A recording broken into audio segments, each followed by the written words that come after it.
Hi, how are you are? ఈరోజు మనం ఎంతో రుచికరమైన వెజ్ బిర్యానీ ఎలా చేయాలో చూద్దాం. బిర్యానీ అంటే ఎవరికి ఇష్టం ఉండదండి, బిర్యానీ అంటే అందరికీ ఇష్టమే. కానీ సింపుల్గా బిర్యానీ ఎలా చేసుకోవాలో చూద్దాం. కొంచెం ఆయిల్ అండ్ ఆయిల్ కొంచెం ఎందుకు వేసానంటే కొంచెం నెయ్యి వేద్దామండి.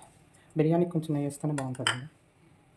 తర్వాత మసాలా సామాన్లు వేసేద్దాం. కాజు వేసుకుందాం, పచ్చిమిర్చి అండ్ ఆనియన్. ఇప్పుడు ఇందులో పొటాటోస్, క్యారెట్ వేసుకొని కొంచెం ఫ్రై చేసుకుందాం. ఓకే, ఇవి కొంచెం ఫ్రై అయిన తర్వాత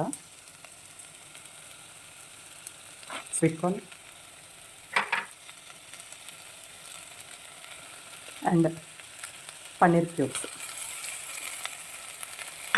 ఇందులో ఇంకా కావాలంటే సాదా వెజిటేబుల్స్ వేసుకోవచ్చండి, ఇది మన ఇష్టం. కొంచెం ఇవి వేగిన తర్వాత చాలా కొంచెం అల్లం వెల్లుల్లి పేస్ట్, కొత్తిమీర, కొంచెం పుదీనా, కొంచెం సాల్ట్,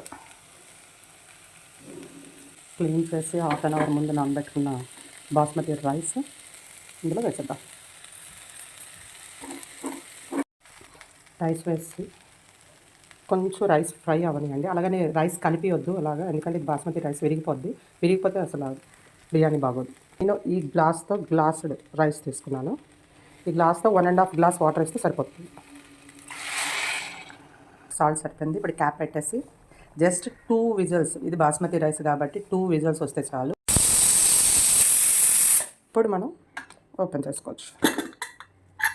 వావ్, ఎంత వచ్చిందో చూడండి,